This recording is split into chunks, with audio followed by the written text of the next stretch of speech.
నమస్తే, నేను మీ కుప్ప పద్మిని. ఇన్నాళ్ళు మీ సపోర్ట్ ని నాకు అందిస్తూ, మీ ప్రేమని నాకు అందిస్తున్న ప్రతి ఒక్కరికి కృతజ్ఞతలు. ఇప్పుడు చూడబోతున్న ఈ వీడియో కూడా ఖచ్చితంగా మీకు ఉపయోగపడుతుంది. లైక్, షేర్ అండ్ సబ్స్క్రైబ్ చేసి మీ ఇష్టాన్ని అలాగే మీ సపోర్ట్ ని నాకు అందించండి. అలాగే ఈ వీడియో పట్ల మీ అభిప్రాయాన్ని కమెంట్ సెక్షన్ లో కమెంట్ చేసి నాకు తెలియజేయండి. నమస్తే. జ్యోతిష్య శాస్త్రం ఒక అద్భుతం. వేదాంగమైన జ్యోతిష్య శాస్త్రం అనేటువంటిది మానవ జీవన గమనానికి ఒక వరం. జ్యోతిష్య శాస్త్రం నీ జీవితంలో వెలుగునింపే ఒక భాష. ఆ భాష నీకు అర్థమైతే ప్రకృతి నీతో మాట్లాడుతుంది. అస్ట్రాలజీ నేర్చుకోవాలి అనుకునే వారికి అద్భుత అవకాశం. మురళీధర శర్మ గారి అస్ట్రాలజీ క్లాసెస్ అతి త్వరలో మొదలు కాబోతున్నాయి. 100% జాబ్ గ్యారంటీ. వివరాల కొరకు సంప్రదించండి. నమస్తే, వెల్కమ్ టు అవర్ ఛానల్. నేను పద్మిని. ప్రస్తుతంతో పాటు ప్రముఖ ఆధ్యాత్మికవేత్త, వాస్తు జ్యోతిష పండితులు కేఎస్ఆర్ గారు మనతో పాటు ఉన్నారు. మాట్లాడదాం. సార్ నమస్తే. సార్ ధనాధిపతి గురించి చెప్తూ ఉన్నారు. ఏ రాశి వారికి ఏ గ్రహం అనేది ఖచ్చితంగా డబ్బులు అనేది ఇచ్చే పరిస్థితి ఉంటుంది అనేది సవివరంగా తెలియజేస్తున్నారు. మరి ధనుసు రాశి వరకు మనం ఆల్రెడీ మాట్లాడుకోవడం జరిగింది. ఇక మకర రాశి వారికి ఎవరిస్తారు సార్ డబ్బులు? ఎలా ఉంటుంది వాళ్ళ పరిస్థితి? అంటే ఆర్థిక పరమైనటువంటి విషయాలు, అలాగే ఒకవేళ ధనాధిపతి కనుక ఒకవేళ వీక్ గా ఉంటే చేసుకోవాల్సినటువంటి పరిహారాలు ఏంటి? తప్పకుండా. ఇక్కడ మనం కనుక చూసినట్టయితే కనుక ఇది మకరం. సో దీనికి అధిపతి శని. అయితే ఈ మకరం నుంచి ధనస్థానం చూసినప్పుడు కుంభమైంది. దానికి కూడా అధిపతి ఇక్కడ మనం శని. సో అంటే ఈ మకర రాశి వాళ్ళకి డబ్బులు ఇవ్వాల్సిన వాడు ఎవడు? శని అవుతుంది. రైట్. అందుకని ఇక్కడ ఎప్పుడైనా సరే శనితో సంబంధం ఉంటే కనుక మనం మొదటి నుంచి చెప్తున్నాం, ఖచ్చితంగా కొద్దిగా ఆలస్యంగానే వాళ్ళ జీవితంలో నిలదొక్కుకోవటం కానీ, ఈ డబ్బు సంపాదన అనేది వాళ్ళు కష్టపడిన దానికి అంత వేగంగా రాలేకపోవటం అనేది కానీ, ఈ రెండు రకాలుగా కొంత వీళ్ళు ఇబ్బంది పడటం అనేది అయితే ఉంటుంది. అయితే ఇక్కడ మకర రాశిలో ఉండే సుగుణం ఏంటి అంటే కనుక, లేదా అది వాళ్ళకి ఒకసారి దుర్గుణమైనా కానీ, వీళ్ళు ఏంటంటే ఏదైనా ఒకసారి సంపాదించాలి అంటే కనుక అది చేతికి వచ్చేదాకా కష్టపడే స్వభావం అయితే వీళ్ళకు ఉంటుంది. సో అంత పెద్ద బాధపడాల్సిన విషయం అంటే కొద్దిగా లేట్గా అయినా కూడా ఖచ్చితంగా ఆ దృష్టి అనేది వాళ్ళకి ఉంటుంది. తర్వాత ఉద్యోగంలో అయినా సరే వాళ్ళు అభివృద్ధి చెందాలి అనుకుంటే కనుక వీళ్ళ దగ్గర కొద్దిగా మొహమాటం ఉంటుంది. కుంభం దగ్గర. ఈ మకరం వాళ్ళ దగ్గర ఏంటంటే ఒకసారి వీళ్ళ దగ్గర రెండు గుణాలు ఉంటాయి. అంటే అందితే జుట్టు అందకపోతే కాళ్ళు అంటాం కదా, అలా ఆ రకంగా అయినా సరే అవతల మనిషిని ఎలాగల్లా కన్విన్స్ చేసి అయినా సరే ముందుకెళ్దాము అనుకునే గుణం అయితే మకరంలో ఉంటుంది. కానీ ఏదైనప్పటికీ కూడా యావరేజ్గా 35 కనీసం 30 దాటిపోవాలి. 30+ తర్వాత నుంచే వీళ్ళకి నికరమైన ఈ లోపు ఉంటుంది అనుకుంటే అది చాలా రేర్ జాతకాల్లో మాత్రమే కనిపిస్తుంది. అత్యధిక మాత్రం కనపడదు ఎప్పుడు కూడా. అది కూడా రేర్ ఎప్పుడు అవుతుంది అంటే కనుక వీళ్ళ యొక్క తల్లిదండ్రుల పరంగా వచ్చే ఆస్తి ఎక్కువ ఉంటే ఆ రకంగా కొద్దిగా తొందరగా మంచి జరగడానికి ఉంటుంది. కానీ అధిక శాతం నేను చూసినంత వరకు ఏంటంటే వాళ్ళ తల్లిదండ్రుల ఆర్థిక స్థితిగతులు కూడా అంతంత మాత్రంగానే ఉండటం, లేదా తల్లిదండ్రుల నుంచి మనకి రావాల్సిన మోరల్ సపోర్ట్ అది తగినంత రాలేకపోవటం. ఎందుకంటే ఇక్కడ మకరానికి ఎప్పుడు కూడా మోరల్ సపోర్ట్ ఇవ్వవలసిన వాడు ఎవరైతే ఉంటాడో గురుడు, ఆయన వ్యయాధిపతి. కనుక మకరానికి సరైన సపోర్ట్ లభించదు జనరల్గా. సో అందుకని మకరానికి అయితే కనుక యావరేజ్గా 30+ అనుకోండి. ఆ లోపు కొద్దిగా సంపాదన కష్టమవుతుంది.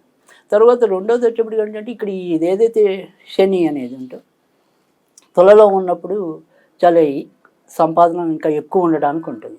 ఎందుకంటే ఇక్కడ ధనాధిపతి వచ్చి ఉండటం, పైగా ఇక్కడ పొరపాటున కనుక వాళ్ళకి చిత్తా నక్షత్రంలో ఉంటే కనుక ఇంకా అద్భుతం ఉంటుంది. చిత్త 3వ పాదంలో ఉన్నాడు అనుకోండి, మళ్ళీ వర్గోత్తమాంశం అవుతుంది. అప్పుడు కూడా అది అంటే మళ్ళీ సేమ్ ఇదే ఇంట్లోకి వస్తాడు. సో చిత్త 3వ పాదంలో ఉంటాయి. సో తుల బిగిన అయితే చిత్త 3వ పాదం, ఆయన 3-4 పాదాలు కదా. పైగా ఇక్కడ ఏమవుతున్నాడు, మకరానికి ఆయన లాభాధిపతి అవుతున్నాడు కుజుడు. సో లాభాధిపతి నక్షత్రంలో ధనాధిపతి ఉంటాడు కాబట్టి ఖచ్చితంగా యోగం ఉంటుంది. సో అలా ఉన్న వాళ్ళకైతే కనుక చాలా అద్భుతమైన యోగంగా చెప్పవలసి ఉంటుంది. తర్వాత శని ఎప్పుడు కూడా 6వ ఇంట్లో విపరీతమైన యోగాన్ని ఇస్తాడు. పైగా ఇక్కడ మిథునం అన్నది ఎవరికైనానండి, లేకపోతే ఓన్లీ ఎవరికైనా కూడా 6th house లో శని ఉంటే దుష్ట గ్రహాలు ఎప్పుడు కూడా రాహు కానీ, కుజుడు కానీ, శని కానీ, వీళ్ళు ముగ్గురు కూడా 6వ ఇంట్లో ఉన్నప్పుడు మంచి ఫలితాలు ఇస్తారు. సో ఇక్కడ 6వ ఇంట్లో ఒకవేళ శని ఉంటే కనుక ఇది బుధుడి క్షేత్రం, పైగా ఆయనకి మిత్ర క్షేత్రం కనుక ఇక్కడ ఉన్నప్పుడు మాత్రం మళ్ళీ మంచి యోగాలు పట్టడం అనేది ఉంటుంది. శత్రువుల మీద విజయం సాధించి కూడా డబ్బు సంపాదించడానికి ఉంటుంది. తర్వాత ఇదే మళ్ళీ కన్యలో ఆయనకి భాగ్యంలో శని ఉంటాడు. ఇది కూడా మంచిదే. కనుక ఇటు వచ్చేప్పటికి కన్య రాజ్యస్థానం ఇక్కడ కూడా మంచిదే. ఈ రెండిట్లో ఉంటే మాత్రం మంచి యోగాన్ని ఇవ్వటం 9th 10th 6th రైట్ మంచి మంచి పొజిషన్. ఫలితాలు ఉంటాయి. అదే లాభంలో ఇక్కడ ఉంటే మాత్రం ఒక కేవలం అనురాధ నక్షత్రంలో ఉంటే తప్ప మిగతా యోగించడు. స్వనక్షత్రంలో ఉండాలి. స్వనక్షత్రంలో ఉండాలి. కుజుడి క్షేత్రంలో శని పెద్ద యోగాన్ని ఇవ్వడు. ఒక్కోసారి ఇదే క్షేత్రంలో వృశ్చిక రాశిలో శని ఉన్న వాళ్ళని ఎక్కువ శాతం పెళ్ళిళ్ళు అవ్వడం కూడా కొద్దిగా కష్టం, లేదా భార్య మూలకంగా ఇబ్బందులు ఎక్కువ అవుతాయి. కనుక బాగా మంచి స్థానాలు అంటే కనుక ఇందాక మనం చెప్పుకున్నట్టుగా 6వ ఇల్లు ఒకటి, 9వ ఇల్లు ఒకటి, 10వ ఇల్లు ఒకటి, తర్వాత 2వ ఇంటి సొంత అది కుంభం ఒకటి, ఈ ఇంట్లో ఉంటే కనుక చాలా మంచి ఫలితాలు ఇవ్వటం అనేది ఉంటుంది. కనుక మకర రాశి వాళ్ళు ఏదైనప్పటికీ కూడా ధనపరంగా వీళ్ళు ఎదుర్కొంటున్న ఇబ్బందులు ఏవైనా ఉంటే కనుక వీళ్ళు ఇందాక మనం చెప్పుకుంటున్నాం శనికి సంబంధించింది అని. సో శని ఆరాధన అంటే కనుక ఖచ్చితంగా మనకి కావాల్సింది ఆంజనేయుని యొక్క ఆరాధన అయినా ఉండాలి, లేదా ధూమావతి ఆరాధన అయినా ఉండాలి, సో కాళికాదేవి ఆరాధన అయినా ఉండాలి. కానీ ఇక్కడ మకర రాశి వాళ్ళకి వచ్చేప్పటికి ఏంటంటే ధూమావతి ఆరాధన కన్నా కూడా కాళికాదేవి ఆరాధన వీళ్ళకి ఎక్కువ మేలు చేస్తుంది.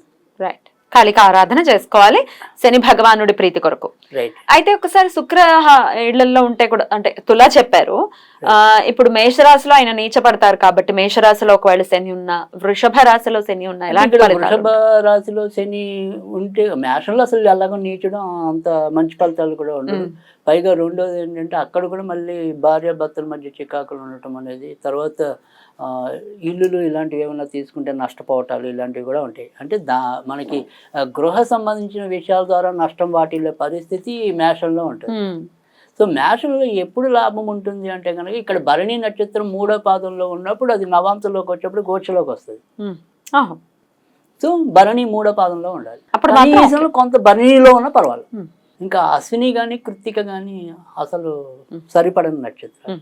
సో భరణిలో ఉంటే కొంతవరకు పర్వాలేదు. ఇంకా ఇదే వృషభంలోకి వచ్చేప్పటికి ఏంటంటే ఆర్థిక విషయాలు అంత ఇబ్బంది ఉండదు, కానీ సంతానానికి అవరోధం అవుతుంది. కనుక ఇక్కడ డబ్బు విషయం అయితే మరీ అంత చెడు ఫలితాలు ఏమి ఉండవు, కానీ ఏమంటాం దానికి side effect. So side effect అనేది సంతాన పరంగా ఇబ్బందులు ఉంటుంది. రైట్. సో కాళిక ఆరాధన ఖచ్చితంగా చేయాలి మకర రాశి వారు అని చెప్తారు. అది తర్వాత రెండోది ఏంటంటే ఇప్పుడు మనం కాళిక ఆరాధన అనుకోండి, శని ఆరాధన అనుకోండి, ఏదైనప్పటికీ కూడా మనకి ఈ మకర రాశి వాళ్ళు ఎవరైతే ఉంటారో సపోటాలు దొరికినప్పుడు సపోటాలు, నల్ల ద్రాక్షలు దొరికినప్పుడు నల్ల ద్రాక్షలు, ఈ రెండింటిని మనకి ఇంట్లో శివుడికి పెట్టినా ఆంజనేయుడికి పెట్టినా, కాళికాదేవి ఫోటో పెట్టుకున్న వాళ్ళు కాళికాదేవికి ఇలా పెట్టినా కానీ వీళ్ళకి కొంతవరకు ఆర్థికంగా ఎదుగుదల రావటం అనేది అయితే ఉంటుంది. బ్యూటిఫుల్. అలా చేసుకుంటూ శని భగవానుడి యొక్క కృప చేత ధనానికి సంబంధించి మకర రాశి వారి ఎలాంటి ఇబ్బంది పడకూడదని మనస్ఫూర్తిగా కోరుకుంటూ ఇక నెక్స్ట్ ఎపిసోడ్ లో కుంభరాశి గురించి ఒకసారి మాట్లాడుకుందాం అండి. Thank you so very much అండి. నమస్తే.